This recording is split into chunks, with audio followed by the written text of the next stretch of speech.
So, first, I want everyone to try and imagine someone who doesn't know how to read, write, or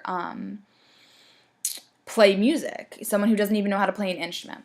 And then imagine that you're handing them a guitar, and then boom, all of a sudden, it's the shortest amount of time later, they wind up climbing to the top. They become one of the world's top rock guitar icons and musicians of their time. Today I'm actually going to be talking about Johnny Allen Hendrix. He is the rock guitar legend, more commonly known as Jimi Hendrix. When and how he became to play the guitar, I'm going to talk about his road to stardom, his influences on musicians today, and I'll be talking about the accomplishments that he's made throughout his career. So first of all, I want to start off give everyone an idea of who Jimi Hendrix was, how he became this iconic guitarist. So it all started off when he was very young. He really wanted to play an instrument, but a broomstick was about as close as it got. His father would find him dancing around when he was supposed to be cleaning, pretending like he was playing guitar. So at that point, we really wanted to do well by his son. He found a ukulele to test it out, see how, they really couldn't afford much, and he found it. So he was like, let's see how, his son reacts to it. Jimmy was completely obsessed with the one-string ukulele found under the bed. So at that point, his father went to buy him a $5 acoustic guitar. So things started to change at that in his life. He taught himself how to play guitar, how to read, how to write music. He was able to teach himself despite a few could have been setbacks. He was left-handed and he had to string a guitar upside down.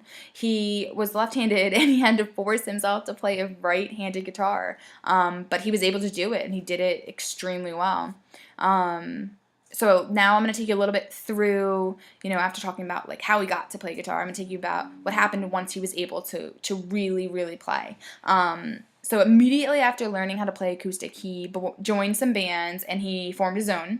It really helped him to acquire the style and talent that he's known for today. With that being said, he was able to play, guitar behind his back, between his legs, over his head. He, his top talent, he was the best, and he toured all over as a guitarist, and then eventually he was just the spotlight. He took a spotlight from every singer, that people recruited him, labels recruited him to be the front man. So he started to sing. He moved to the UK and he actually landed his first hit single called Hey Joe. And he released his psychedelic album called Are You Experienced? It included songs like Foxy Lady, Purple Haze, Fire.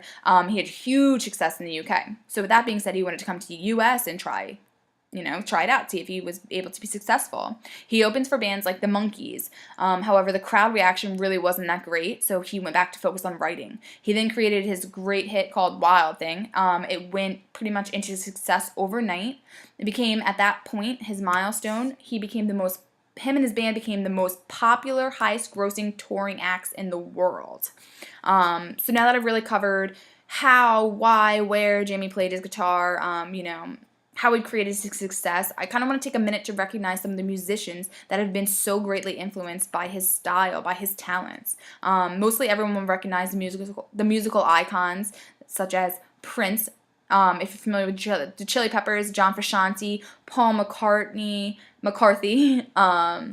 Stevie Ray Vaughan, and even Metallica. These artists were all influenced by the experimentations and the freedoms that Jimi had with his guitar. He would use elements and effects that had never before been seen, that have never before been heard, and now we see them, we hear them in these artists, in their music.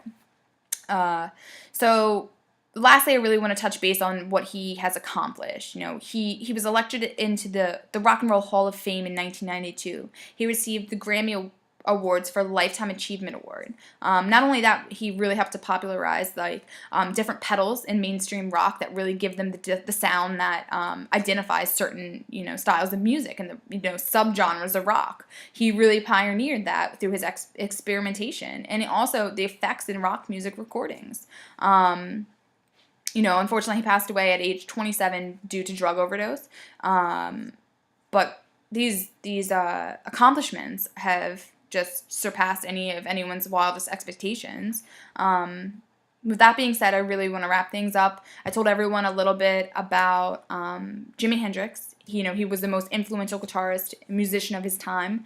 I told everyone about how he became to play the guitar, his road to stardom, his influence on musicians of today, as well as some of his accomplishments from his career. Just want everyone to take a little second again and imagine, maybe you weren't able to see that you could hand someone a guitar. You can give them the tools to become so much better at something. But hopefully now you'll be able to imagine it. Chasing your dreams and allowing yourself to emphasize on your true talents can only take you farther and make you a more successful person. And I hope that everyone has taken a little bit from my speech of Jimi Hendrix. And I hope you all enjoyed it.